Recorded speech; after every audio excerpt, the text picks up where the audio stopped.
बिस्मिल्लाहिर्रहमानिर्रहीम। उम्मीद है स्टूडेंट्स आप बिल्कुल खैरियत से होंगे।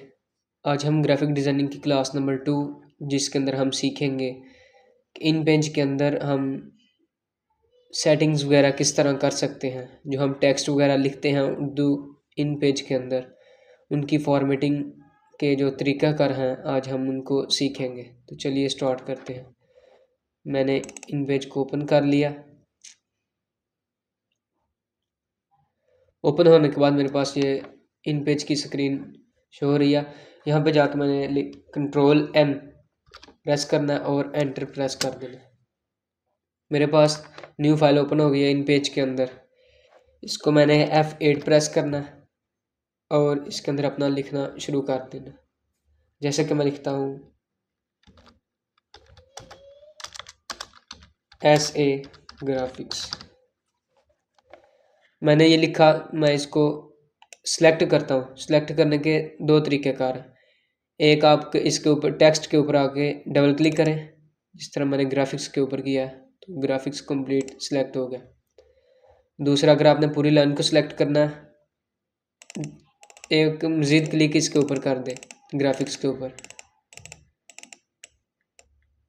इस तरह आपके पास कंप्लीट लाइन जो है सिलेक्ट हो गई है। दूसरा तरीका, आपने सिंपली कंट्रोल A प्रेस कर देना है तो आपके पास ये लाइन पूरी सिलेक्ट हो जाएगी। कंट्रोल A का मतलब जो आपने जितना भी लिखा हुआ है वो पूरा सिलेक्ट हो जाएगा।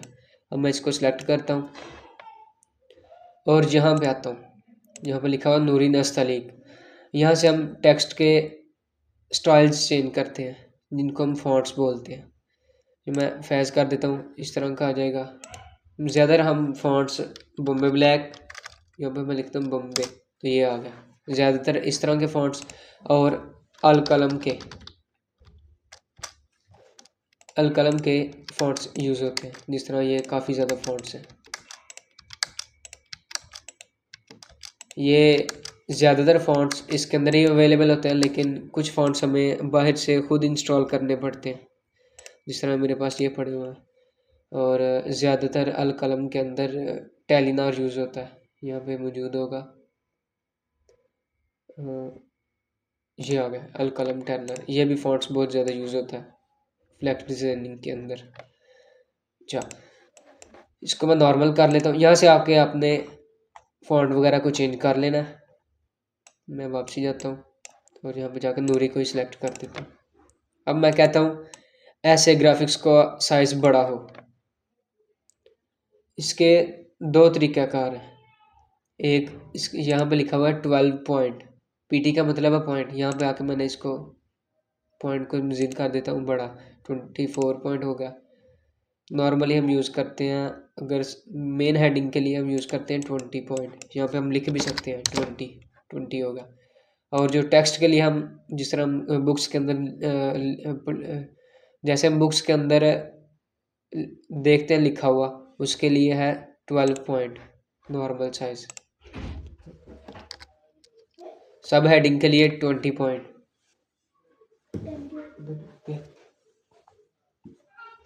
सब हेडिंग के लिए हम यूज़ करते हैं 20 पॉइंट। मेन हेडिंग के लिए हम 20 पॉइंट यूज़ करते हैं और सब हेडिंग के लिए हम 16 पॉइंट तक, 16 या 14 इतना हम यूज़ करते हैं।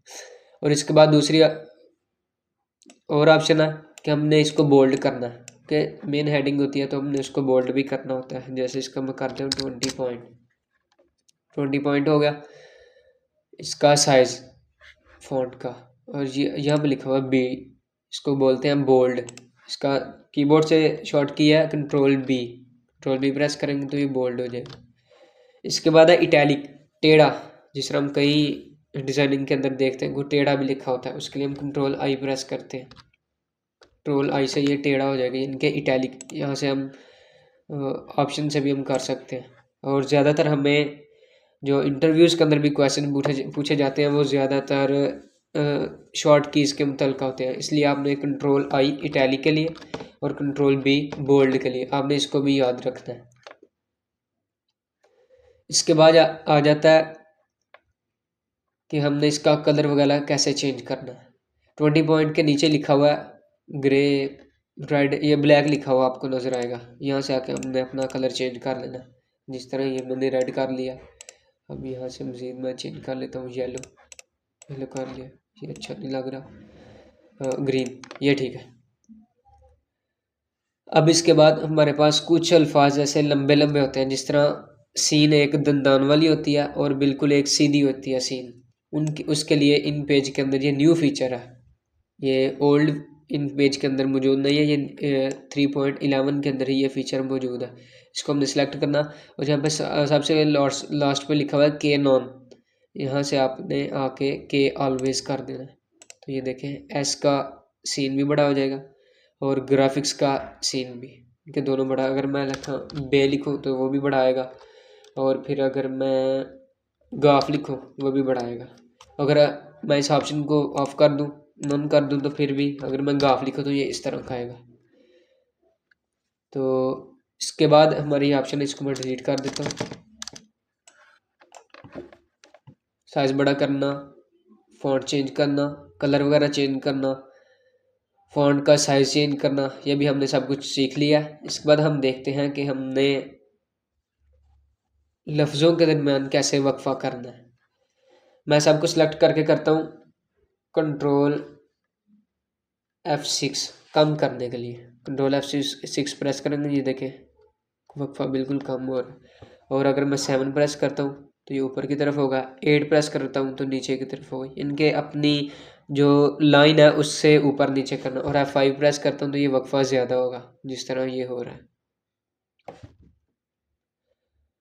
और अगर आप साइज़ इसका बड़ा करना चाहते हैं तो उसके लिए कंट्रोल F10, जिस तरह मैं ये करूँ कंट्रोल F10। अब इसके दरमियान वक्फा ज़्यादा आ गया तो मैं इसको कम कर देता हूँ। ये वक्फा मैंने कम किया था, अब मैं इसको दोबारा ज़्यादा करूँ F5 से, इतना नॉर्मल, इतना था। अब मैं अपने पेज को दूर या नज़दीक करके, अब हम सीखेंगे कि हम अपने पेज को दूर या नज़दीक कैसे कर सकते हैं। जिस तरह देखें, मैं इसको डिसलेक्ट कर देता हूँ। अब मैं प्रेस करता हूँ ओनली F7, मेरे पास थोड़ा सा जूम आउट होगा, देखें यहाँ पे 100 आ गया नीचे लिखा हुआ। अगर मैं F8 प्रेस करता हूँ तो यहाँ पे 200 आ जाएगा। और जब हमने कोई एप्लीकेशन वगैरह लिखी हो तो हम उसके लिए सिलेक्ट करते हैं F6। 50% में हमें पूरे पेज के ऊपर नज़र आ जाता है कि हमने जो एप्लीकेशन लिखी है क्या उसके अंदर कोई गलतियाँ वगैरह हैं जो प्रिंटिंग के बाद हमें नज़र आए, वो हम पहले ही देख सकते हैं। और F5 भी मज़ीद थोड़ा सा जूम करने के लिए 65% तक, F6 50%, F7 100% और F8 200। हम इसको नॉर्मली F8 तक रखते हैं। ये नीचे स्क्रॉल बार है, इसको हम क्लिक करके ऊपर नीचे भी कर सकते हैं। F7 में प्रेस कर देता हूँ। अब मैं इसको सिलेक्ट करके, हमने जब हम अपनी कोई जैसे एप्लीकेशन वगैरह कोई लिखते हैं तो हम अल अर्ज़ या एन वाजिश होगी या फिर जनाब आली, इस तरह की हम जो मेन हेडिंग्स होती हैं वो हम सेंटर में लिखते हैं। उसके लिए ये हमारे पास 5 ऑप्शंस हैं। लेफ़्ट साइड के लिए हम इसको सिलेक्ट करेंगे, राइट साइड के लिए इसको, सेंटर के लिए इसको, और अगर हम कहते हैं कि पूरी लाइन के अंदर आए तो हम इसको सिलेक्ट करेंगे। ये हमारे पास पूरा पैराग्राफ अभी लिखा नहीं हुआ, ये हम पूरा पैराग्राफ के लिए है। और ये पूरी लाइन के अंदर, यानी कि अगर कोई लफ्ज़ पूरे नहीं भी हैं तो फिर भी वो, जैसे इसने एस को एक साइड पे कर दिया, ए को दरमियान में और ग्राफिक्स को लास्ट में, इस तरह। अब मैं इसको ऑफ कर देता हूँ, इसको सेंटर में कर देता हूँ।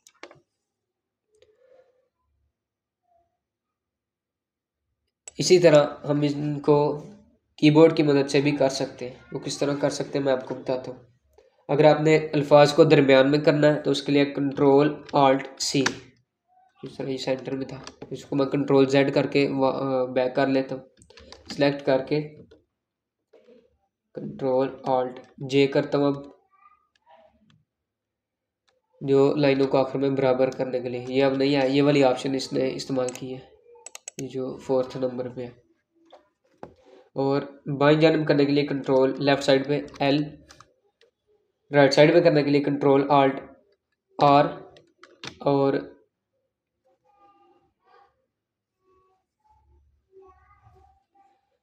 सेंटर में करने के लिए नॉर्मली Ctrl+Alt+C, ये हमारी मेन ऑप्शंस हैं। बाकी हम इंशाल्लाह एक मज़ीद क्लास के अंदर इन पेज को कंप्लीट कर लेंगे। मैं दोबारा रिवीजन कर देता हूँ। सबसे पहले हमने सीखा कि टेक्स्ट का फ़ॉन्ट वगैरह कैसे चेंज करते हैं। तो हमने यहाँ से सीखा कि हम यहाँ से जाके फ़ॉन्ट वगैरह जो भी हमें कोई अच्छा लगे हम रख सकते हैं, जिस तरह ये वाला। अब ये टेक्स्ट नीचे आ गया तो मैं Ctrl+F7 प्रेस करूँगा तो ये ऊपर चला गया, इस तरह। सबसे पहले हमने सीखा कि हमने फ़ॉन्ट वगैरह कैसे चेंज करना है। उसके बाद हमने सीखा कि हम टेक्स्ट को बोल्ड वगैरह कैसे कर सकते हैं Ctrl+B के साथ सिलेक्ट करके। Ctrl+B, जिस तरह ये नहीं हो रहा क्योंकि ये फ़ॉन्ट ही इस तरह का नहीं है कि हम इसको बोल्ड कर सकें। कुछ फ़ॉन्ट्स ऐसे हैं जो मसला करते हैं, जो बोल्ड वगैरह नहीं होते। अब ये ज़्यादा ऊपर हो गया, F7 F8 करके मैं इसको नीचे ले आता हूँ, ठीक हो गया। अब मैं इसको Ctrl+B प्रेस करूँगा तो ये बोल्ड होगा, जिस तरह ये बोल्ड हो रहा है। और Ctrl+I प्रेस करूँगा तो ये इटैलिक होगा, टेढ़ा। दूसरे नंबर पे हमने सीखा कि ये जिस तरह ये ग्राफिक्स की सीन जो है वो लंबी हो गई है, हम इसको छोटा कैसे कर सकते हैं। के नॉन पे जाके, के ऑलवेज, के नॉन, जिनके नहीं हमें नहीं चाहिए। ये इन पेज 3.11 के अंदर नया फीचर है, ओल्ड वर्जन्स के अंदर ये वाला फीचर नहीं है। उसके बाद हमने सीखा कि हम इसका कलर वगैरह कैसे चेंज कर सकते हैं टेक्स्ट का। यहाँ से जाके हम सारा कलर वगैरह चेंज कर सकते हैं। इसके बाद हमने देखा कि हम इसका साइज़ वगैरह कैसे छोटा बड़ा कर सकते हैं। तो हमारे पास ये वाली ऑप्शन मौजूद थी, इन पॉइंट के हिसाब से हम इसको छोटा बड़ा कर सकते हैं। जैसे मेन हेडिंग के लिए मैं इसको कर देता हूँ 20, ज़्यादा छोटा हो गया 20। ये अभी बिल्कुल छोटा नज़र आ रहा है क्योंकि मैंने F7 पे इसको रखा हुआ है। हम इसको F8 पे करेंगे तो ये सही नज़र आएगा। ये हो गया हमारे पास 20%। अब इसको मैं नॉर्मल करना हो तो 12 भी खुद लिख के एंटर प्रेस कर दें। इसके बाद हमने सीखा कि हम इसको मैं दोबारा नॉर्मल कर देता हूँ ताकि आपको सही तरह नज़र आ जाए। 60 भी ज़्यादा हो गया, 48 भी नहीं, 36 ये होगा। इसके बाद हमने लास्ट पे सीखा कि हम इसको इसकी अलाइनमेंट कैसे कर सकते हैं। जैसे Ctrl+Alt+R प्रेस करता हूँ राइट साइड पे चला जाएगा, Ctrl+Alt+L प्रेस करता हूँ लेफ्ट साइड पे चला जाएगा, Ctrl+Alt+C प्रेस करता हूँ सेंटर में चला जाएगा। और जस्टिफाई, इनके लाइनों को लास्ट पे तमाम पैराग्राफ को बराबर करना, हम इसके लिए प्रेस करेंगे आखिर से बराबर करना Ctrl+Alt+J। ये वाली ऑप्शन यूज़ हुई है लेकिन हमें ये वाली चाहिए। उसके लिए हमारे पास है Ctrl+Alt+F, फोर्स जस्टिफाई। ये MS वर्ड के अंदर ज़्यादातर यूज़ होता है फोर्स जस्टिफाई। ये जो पहला था इसको खाली बोलते हैं जस्टिफाई, और ये जो हमारे पास 5 वाली ऑप्शन है इसको बोलते हैं फोर्स जस्टिफाई। तो स्टूडेंट्स ये थी हमारे आज का लेक्चर। इंशाल्लाह हम क्लास नंबर 3 के अंदर अपने इन पेज को कंप्लीट कर लेंगे। उम्मीद है आपको आज के लेक्चर की समझ आ गई होगी। अगर किसी सवाल की नहीं समझ आई तो आप पूछ सकते हैं कमेंट सेक्शन के अंदर। अपना ख्याल रखिएगा। अल्लाह हाफिज़।